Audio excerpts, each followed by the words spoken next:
Grace to you all this morning and peace from God our Father and from our Lord and Savior Jesus Christ.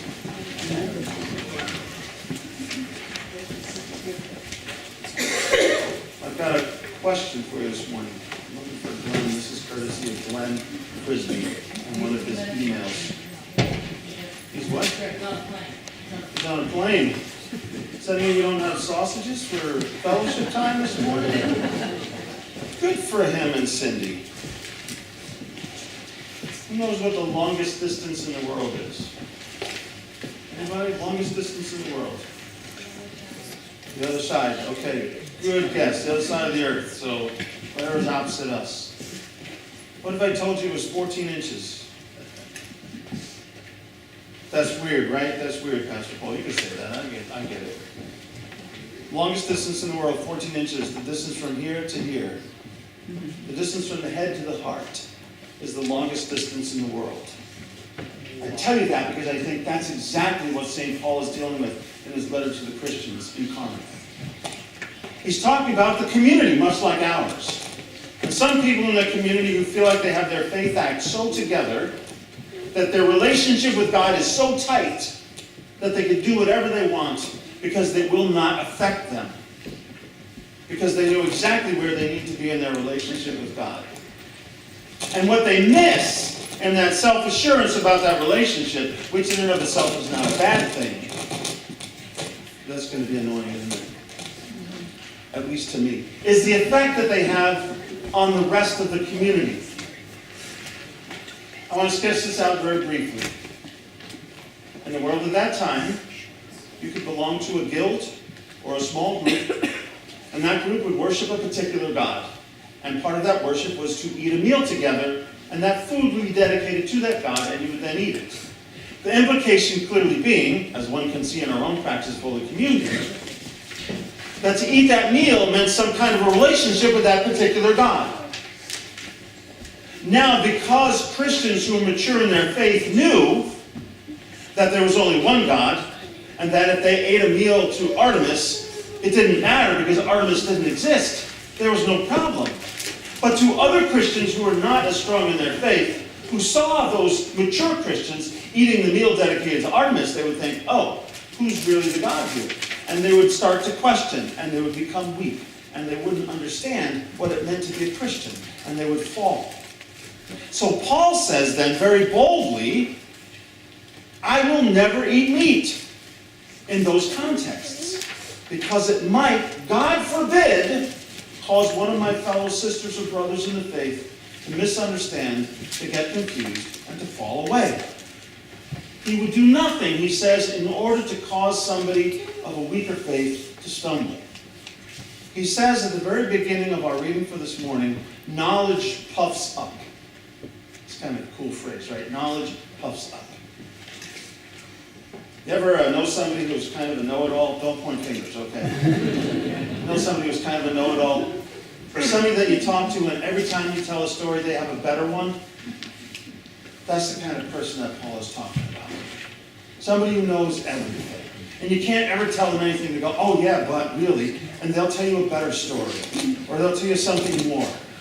And sometimes, at least in my experience, in some cases, the person's just making it up. You ever notice that too? They're just making it up. You go back later and you check, because you don't want to take your phone out right then and kind of Google on the slide. So you're going to wait because you have that kind of sensitivity. Frustrating, right? Because what you want is to have a conversation, communication, a relationship, and what that person wants is to show you how smart they are. Paul says knowledge puffs up.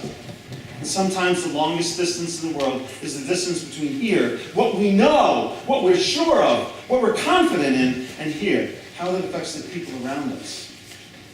Sometimes that distance, that long distance, is totally within ourselves. Sometimes I know things, but I don't really know them. Sometimes I'm aware of things, I'm conscious of things, but they don't find a resting place in my heart. And sometimes as I struggle with my life of faith and relationship and what God is up to in the world, that distance doesn't just seem long, it seems unconnected. So hard to get what I know up here to find a resting place in here on certain days.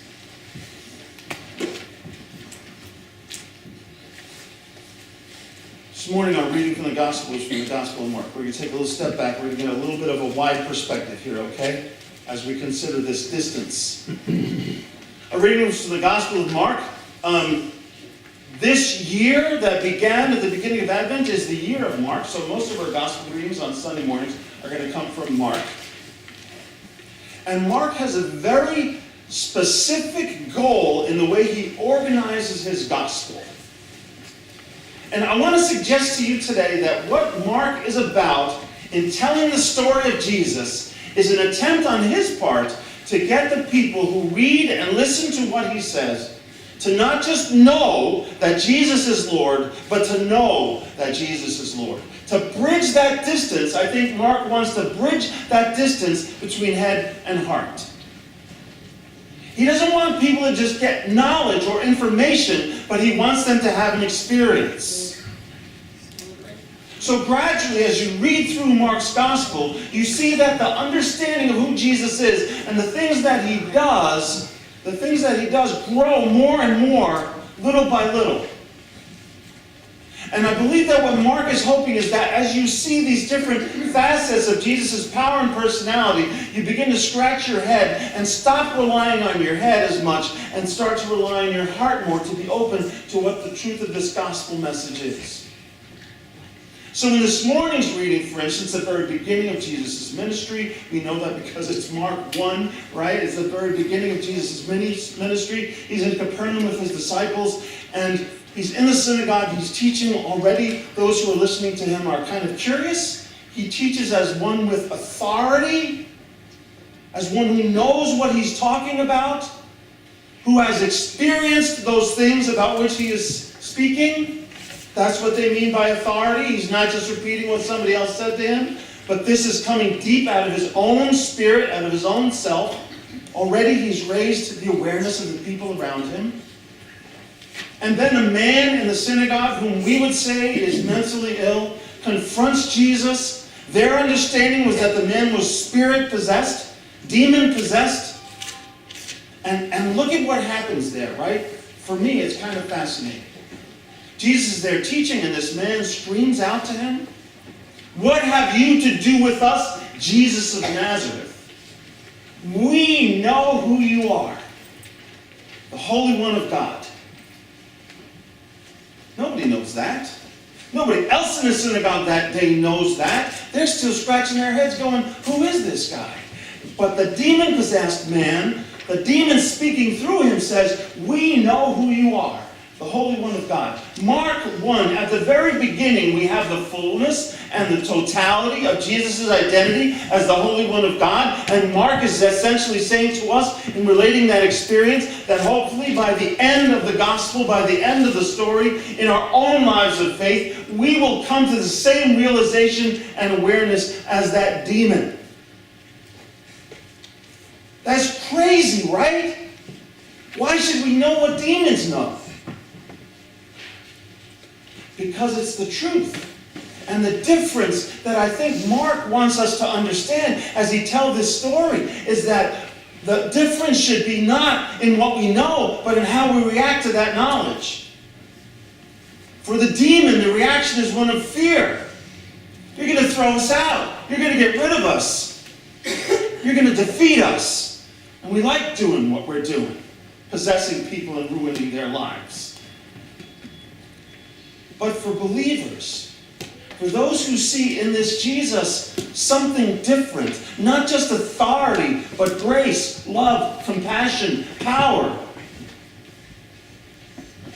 Mark hopes that we will have a different reaction. That we will hear that message, and that it will bridge the gap between head and heart. That we will not just know that Jesus has power over life and death for our sake, but that we will know it's for our sake. I'm gonna give you the end of the story. You don't even have to come back on Easter. I'll give you the end of the story. One of the things that has puzzled people for the past 2,000 years is the way Mark ends his gospel. Now, if you look in your Bible, you will find Mark's gospel end, and then end again, and then end again. There are three endings to Mark's gospel. There's a short ending, a longer ending, and then there's what scholars believe is the original ending.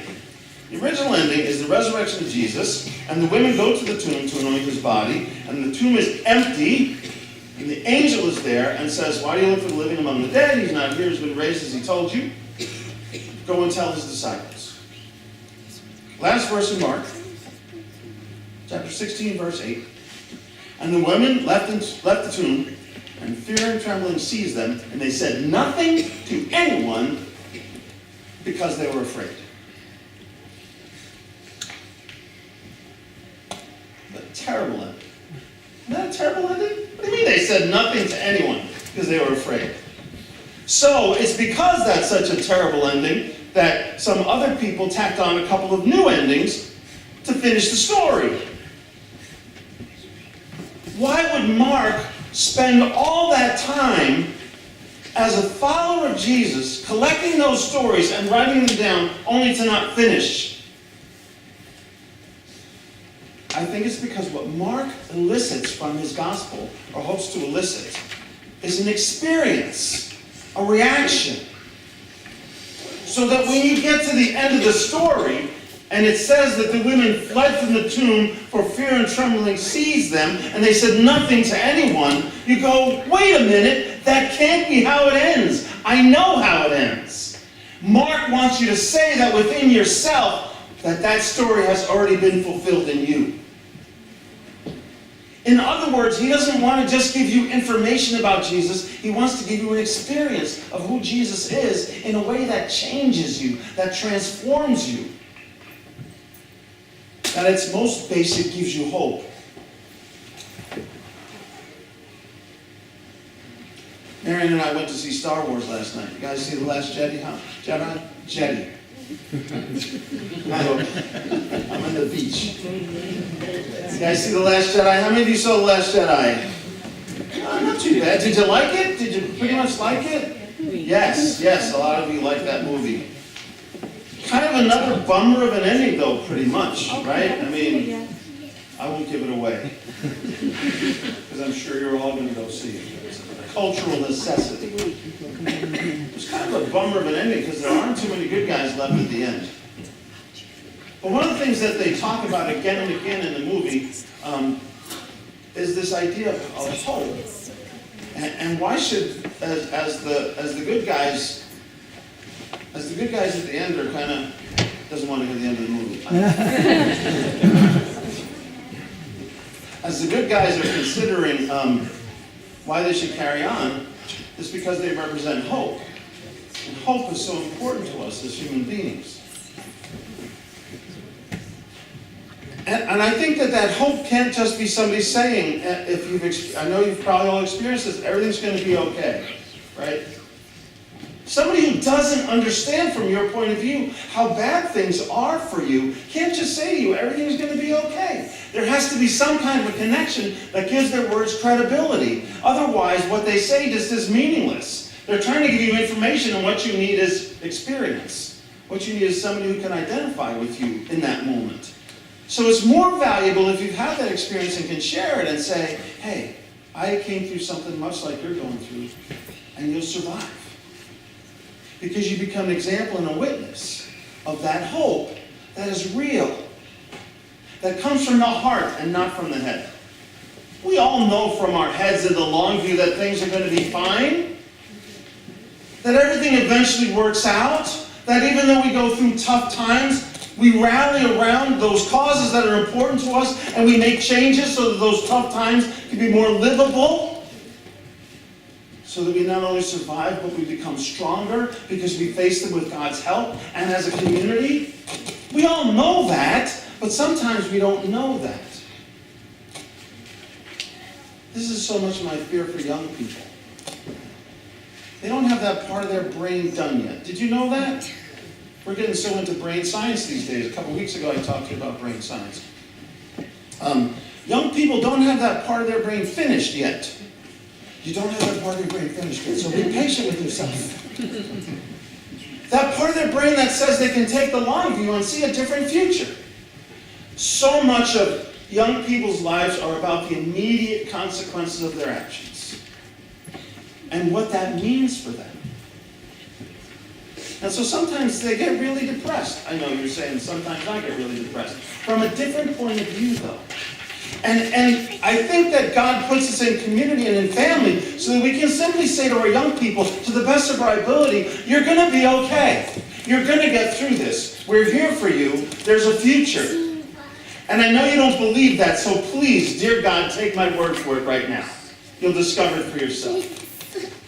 Because listen, every single one of us here has been through tough times. We carry our battle scars with us. We know what they are better than anybody else does. And yet we're here. Is that not a miracle of God's grace? That we continue to survive and look for hope and take the next challenge and struggle through together because we are a community of faith. Because somehow, that knowledge has gone from head to heart in this community. And that when I'm not getting it, you are. And so I find strength in that. When I'm seeing a dead end, you guys are saying we'll break through the wall together. Or we'll stand here and look at the dead end together, whatever it happens to be. But we'll do it together. Not just together. Now this is where I have to make an important clarification, right? This isn't about self-help, positive attitude, everything's going to be okay. Because, remember, this is about faith. This is about a God who overcomes. This is about a God who, at the very worst dead end in human history, for those of us who are Christians, at the cross, God said, nope, got more stuff to do. There's still life on the other side. This is about a God who, in every desperate situation, shows up and says, we have some place to go from here. Now, if that seems not to be true, I know in my own experience it's probably because I wasn't listening. Because I didn't believe. Because I looked at the situation and said, oh man, there's no way out. This is just terrible. But faith tells me that God can always find a way. And if I can't see it, then you'll have to see it for me and enlighten me. Or we'll have to walk the road together.